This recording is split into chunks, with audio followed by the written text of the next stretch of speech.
On September 10, Charlie Kirk, a well-known American conservative and ally of U.S. President Donald Trump, was fatally shot at Utah Valley University. He was taken to hospital in critical condition, but was soon reported dead. The police have not yet been able to detain the shooter, but a member of the Democratic Party is already named among the suspects. Kirk was shot in the neck and taken to hospital in critical condition, with Trump announcing his death shortly after. Media says that Kirk was shot at a public event before hundreds of people at a Utah college campus, many of them holding up phones to record a celebrity in their midst and savvy about how to disseminate video evidence of a news event. On X, there was a video showing a direct view of Kirk being shot, his body recoiling and blood gushing from a wound. One video was a loop showing the moment of impact in slow motion, stopping before blood is seen. Another, taken from Kirk's left, included audio that suggested Kirk was talking about gun violence at the moment he was shot. Immediately after the shooting, American media reported that a man suspected of attempting to assassinate Kirk had been detained at the university. However, the New York Times soon refuted this information. The detainee was not the shooter. According to Fox News, the assassination attempt could have been carried out by Utah Democratic Party Representative Michael Mallinson, but there is no official confirmation of this version yet. Trump called Kirk a magnificent man.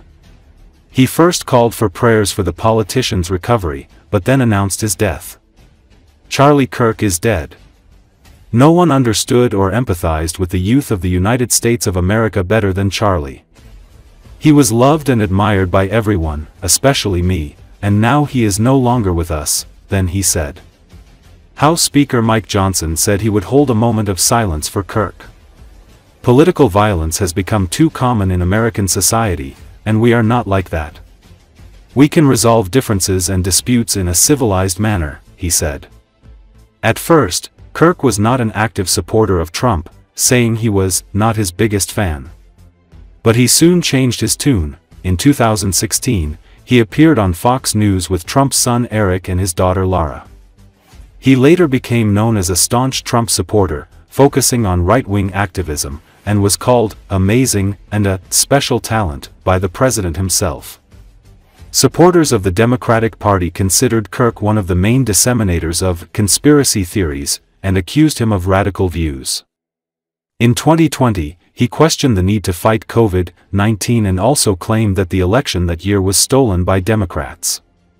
As for Ukraine, he has repeatedly criticized the U.S. military aid to the country, even cautiously arguing with Trump. Don't like the idea of arms shipments to Ukraine. It's just a difference of opinion with Trump. You know, people can disagree, Charlie Kirk said. He also accused Ukrainian President Volodymyr Zelensky of being a CIA puppet and deliberately drawing the United States into a conflict with Russia.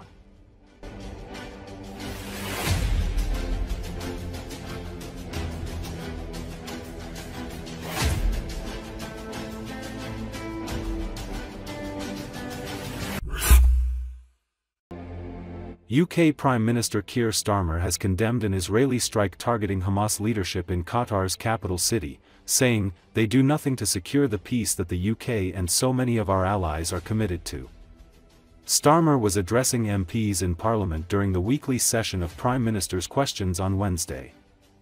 The Prime Minister added he would relay the UK's condemnation of the strikes to Israeli President Isaac Herzog when the pair meet later on Wednesday in London. Stressing that the UK remains committed to a two-state solution in the Middle East conflict, Starmer added, "I also will be clear that restrictions on aid must be lifted, the offensive in Gaza must stop and settlement building must cease." The Prime Minister also addressed the shooting down of Russian drones over Poland, calling the incident an unprecedented attack. Poland said Wednesday that it shot down multiple Russian drones that crossed its airspace overnight, including some launched from Belarus, in the most serious violation of NATO territory since Russia launched its full-scale war against Ukraine more than 3 years ago.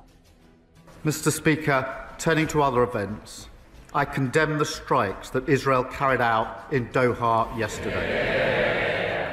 They violate Qatar's sovereignty. They do nothing to secure the peace that the UK and so many of our allies are committed to. I spoke to the Emir of Qatar last night, soon after the attack, to convey our support and solidarity.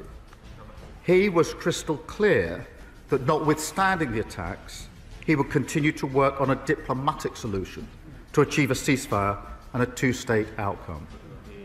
He and I are on the same mind on this, Mr. Speaker. That is why I met President Abbas on Monday and why I will meet President Herzog later on today.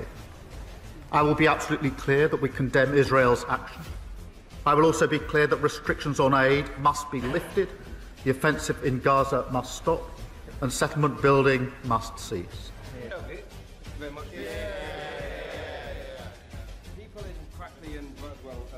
But, Mr. Speaker, however difficult, the UK will not walk away from a diplomatic solution. We will negotiate and we will strain every sinew, because that is the only way to get the hostages out, to get aid in, and to stop the killing. Sick and tired of antisocial behaviour going untackled. Mr. Speaker, last night Russia launched drones into Poland in an unprecedented attack. I've been in touch with the Polish Prime Minister this morning to make clear our support for Poland. We will stand firm in our support for Ukraine. With our partners and through our leadership of the Coalition of Willing, we will continue to ramp up the pressure on Putin until there's a just and lasting peace. A NATO country has just had to defend itself against Russian drones. Now, more than ever, we need our ambassador to Washington fully focused on this issue and liaising closely with America. Does the Prime Minister have full confidence in Peter Mandelson? Mr. Speaker, let me start by saying the victims of Epstein are the forefront of our minds. He was a despicable criminal who committed the most heinous crimes and destroyed the lives of so many women and girls. The ambassador has repeatedly expressed his deep regret for his association with him. He's right to do so.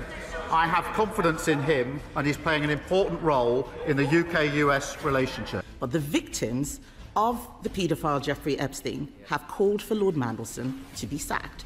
And just so the House is aware, in 2019, Jeffrey Epstein was convicted of child prostitution and sex trafficking that took place between 2002 and 2005. That is the precise period which Lord Mandelson called Jeffrey Epstein his best pal. Was the Prime Minister aware of this intimate relationship when he appointed Lord Mandelson to be our ambassador in Washington? Mr. Speaker, as she and the House would expect, full due process was followed during this appointment, as it is with all ambassadors. The ambassador has repeatedly expressed his deep regret. He is right to do so. He's now playing an important part in the US-UK relationship. As the Leader of the Opposition said, Lord Mandelson has admitted to continuing his relationship long after Epstein was convicted, and that there are more embarrassing details we don't yet know. Mr. Speaker, people will be surprised by the Prime Minister giving Ambassador Mandelson such strong support today. So can he tell the House, has the Prime Minister asked the Ambassador what other compromising material the Trump administration might have on him as he leads Britain's negotiations with the White House? Well, Mr. Speaker, as I've made clear to the House, a full due process was gone through when the appointment was made. Will the Prime Minister stop Israeli arms dealers from parading their Gaza-tested weapons on UK soil? Mr. Speaker, we have very clear and strict rules in relation to this, and we have taken action in relation to arms sales. Thank you, Mr. Speaker. And our support for Ukraine, Mr. Speaker, remains unwavering. And the attack last night in Poland shows that Putin's belief that he can somehow act with impunity. And that's why we're working so hard with the Coalition of the Willing to ensure that there are security guarantees as we go forward, made real progress in recent weeks. We must continue to ramp up the pressure on Putin. Mr. Speaker.